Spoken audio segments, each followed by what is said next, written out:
I own 100% of my likeness. It's all registered and trademarked to me, so I actually rent my likeness to Rick. Rick Harrison has just dropped a bombshell about Chumlee's future, and it's sending shockwaves through the Pawn Stars fan base. After years of being the shop's comedic relief and a fan favorite, Chumlee's off-screen scandals are catching up to him in ways no one expected. Tune in, because this revelation about Chumlee's fate is more shocking than anything seen on the show, and it's not just his future that's at stake.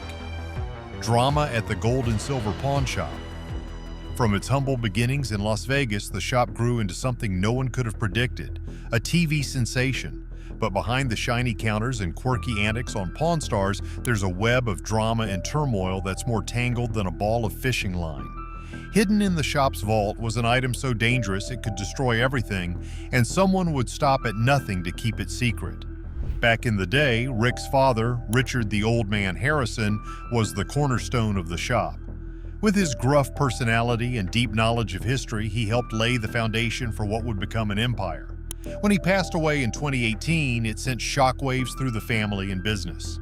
His absence left a void that Rick had to fill while also juggling the challenges of running a world-famous pawn shop. Rick wasn't new to challenges. In the early years, the shop barely scraped by. Lending money to customers while waiting for them to redeem their items wasn't exactly a goldmine. But Rick's determination and knack for finding valuable items and their stories kept the business afloat. By 2009, the History Channel came knocking and Pawn Stars was born. The show turned the shop into a hotspot for both unique treasures and reality TV drama. To make matters worse, Joanne accused Rick of withholding financial information about the business. She believed she was owed over $500,000 in cash and silver that her late husband had left behind. This legal battle wasn't just about money, it was about trust and betrayal. Joanne even filed a restraining order to stop Rick from selling off family assets. The whole mess left fans wondering if the family could ever recover. But that wasn't the end of the drama. Rick's right-hand man on the show, Austin Chumlee Russell, also had his share of scandals. Known for his goofy antics and big heart, Chumlee became a fan favorite. However, his off-screen life told a different story. In 2012, he got into a brawl in Hollywood, claiming it was self-defense. 4 years later, things took a darker turn. Police raided his home and found drugs, unregistered firearms, and other illegal items.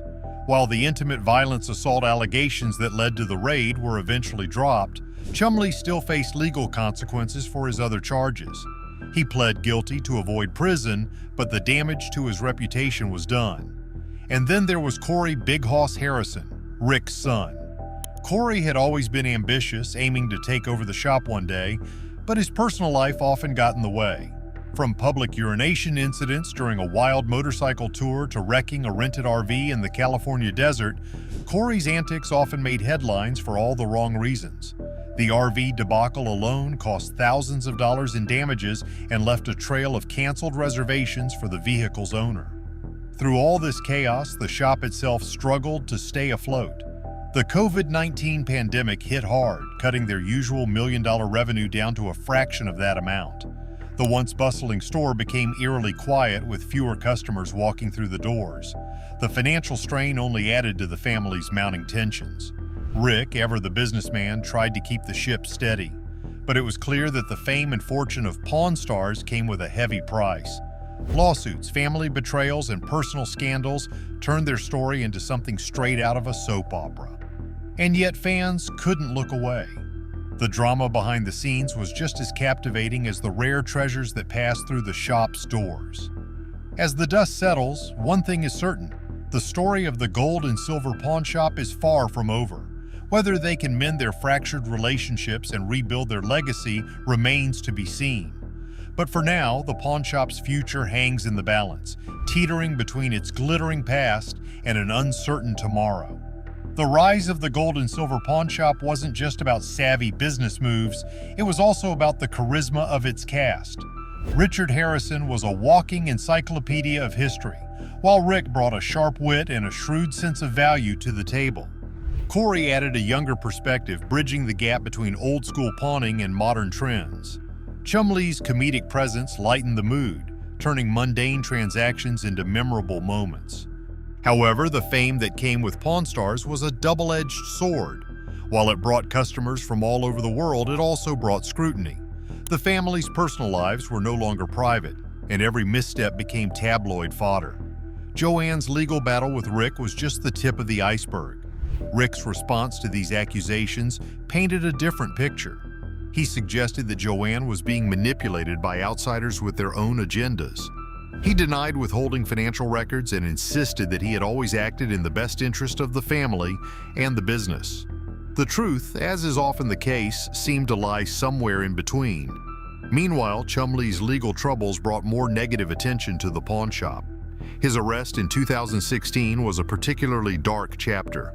The police raid on his home revealed a stash of drugs and unregistered weapons, painting a picture of a man struggling to manage his newfound fame. Although Chumlee avoided jail time by striking a plea deal, his reputation took a significant hit. Corey's escapades added another layer of complexity. His public misbehavior, from bar fights to reckless spending, made it clear that the pressures of fame were affecting him too. The incident with the RV was especially damaging. The vehicle's owner accused Corey of leaving it in a state of disrepair, with damages running into tens of thousands of dollars. Corey's attempts to downplay the situation did little to repair his image. The financial strain on the business during the COVID-19 pandemic was yet another blow. The shop's revenue plummeted, forcing the family to make difficult decisions. Staff reductions and reduced operating hours became the new norm. The once bustling shop, a symbol of their success, now stood as a reminder of how quickly fortunes could change. Despite these challenges, Rick remained determined.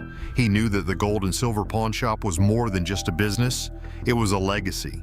For years, it had been a place where history came alive, where everyday people could connect with the past through the items they brought in.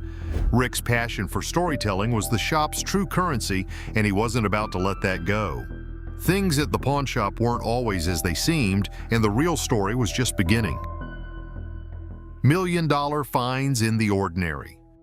Some days at the pawn shop are wild, with unexpected treasures strolling through the door. Picture this. A woman walks in holding a brooch. Nothing flashy at first glance, just a little spider-shaped pin. Turns out it is not just any brooch. This one is Fabergé. The name alone screams luxury and royal connections. The guy behind the counter takes one look and cannot believe his eyes. It is decked out with platinum, diamonds, rubies, and sapphires, all wrapped around a black onyx base. The lady figured it was worth a couple of $1,000s, but it was clear this thing had serious value. After a bit of back and forth, the offer lands at $15,000, way more than the seller expected. She tries to push for more, thinking if $15,000 is on the table, $17,000 should be fair game. But nope, the final deal sticks at $15,000, and she walks out with a small fortune for something she thought was a drawer filler. Next up, a sword. Not your ordinary antique blade, but a 16th century katana. The owner got it from a relative who snagged it during World War II in Japan. He is hoping to get $10,000 for it. The blade is a bit worn and needs some tender, loving care, but it is packed with history. An expert gets called in to check it out and confirms it was crafted by a famous swordsmith back in the day. Turns out it was made during a chaotic period when Japan was torn by civil war. The final offer lands at $6,000, which is more than the seller initially asked for. Not a bad payday for a family heirloom.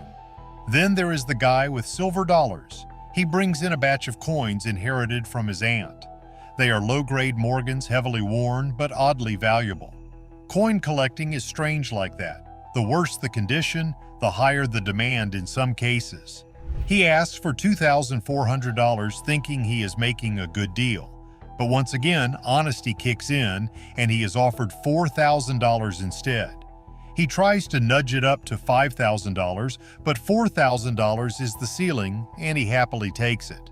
A different seller brings in a 1929 Chicago Cubs World Series press pin. This thing is not just rare, it is a slice of baseball history. Back in those days, press pins were the real deal. No cheap credentials, just solid metal badges that meant you had access to the game. The seller was hoping for $1,000 but walks out with $1,200 after some honest bargaining. It is one of those moments where being upfront about value pays off. There is also the story of some Napoleonic-era medals picked up by accident at an auction. The seller mistakenly bid on them and ended up paying $1,000. Turns out they are genuine Andrew medals from the early 1800s commemorating events like the storming of the Bastille. After some quick appraisal, they are valued at $2,000, doubling the seller's money in an instant. And who could forget the stop at an antique shop in Utah? While on a road trip, the shop owner stumbles across a samurai helmet priced at $300. Knowing its real worth, he cannot keep quiet and lets the owner know it could fetch up to $2,500. After some negotiation, they settle at $1,650, leaving both sides feeling like they scored.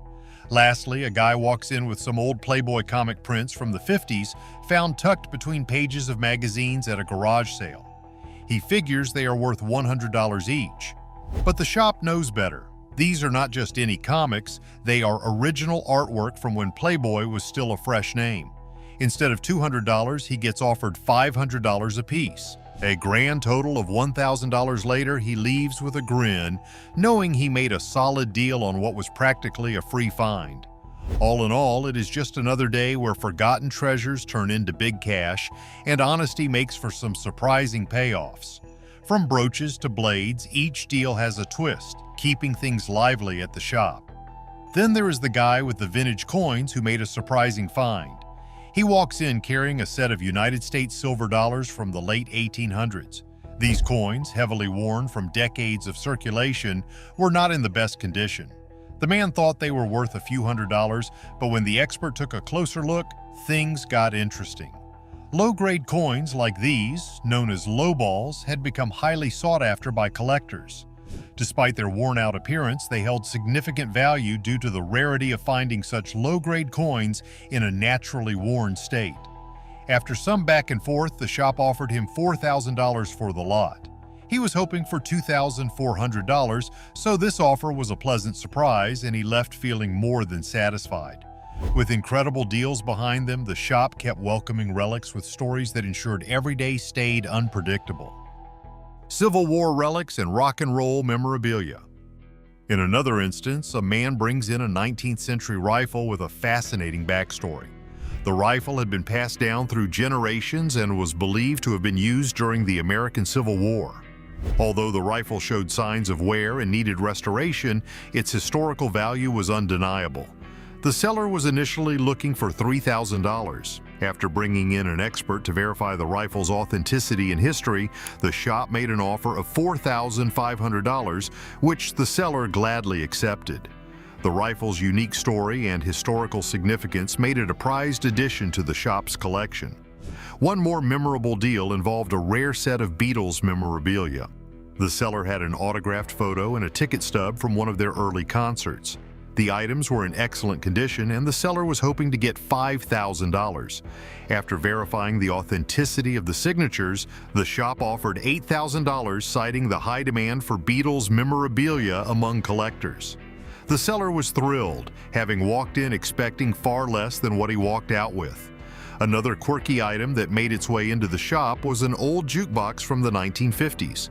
The seller claimed it still worked, though it needed a bit of maintenance. The brightly colored jukebox with its retro design and classic tunes caught the eye of the shop's owner. After testing it and confirming that it played records smoothly, an offer of $3,000 was made. The seller accepted, happy to see the jukebox go to someone who appreciated its charm. On a different day, a man arrived with a collection of vintage comic books. He had been collecting since childhood and had amassed an impressive assortment of first editions. Among the collection were some highly sought-after issues, including a first edition of a popular superhero comic from the 1960s. The seller was hoping for $10,000. After evaluating the collection and consulting with a comic book expert, the shop offered $15,000. The seller was stunned but delighted, as he had not expected such a high offer. Another fascinating item was a 19th century grandfather clock. The clock, standing tall with intricate carvings and a beautifully polished wood finish, had been in the seller's family for generations. He was looking to part with it for financial reasons and was hoping for $4,000. After a thorough inspection by a clock expert, it was revealed that the clock was crafted by a renowned clockmaker of the era. The shop offered $6,000 and the seller accepted, pleased with the fair price. A truly unusual piece that came in was a vintage typewriter said to have been used by a famous author. The seller had documents proving its authenticity, including a signed letter from the author mentioning the typewriter.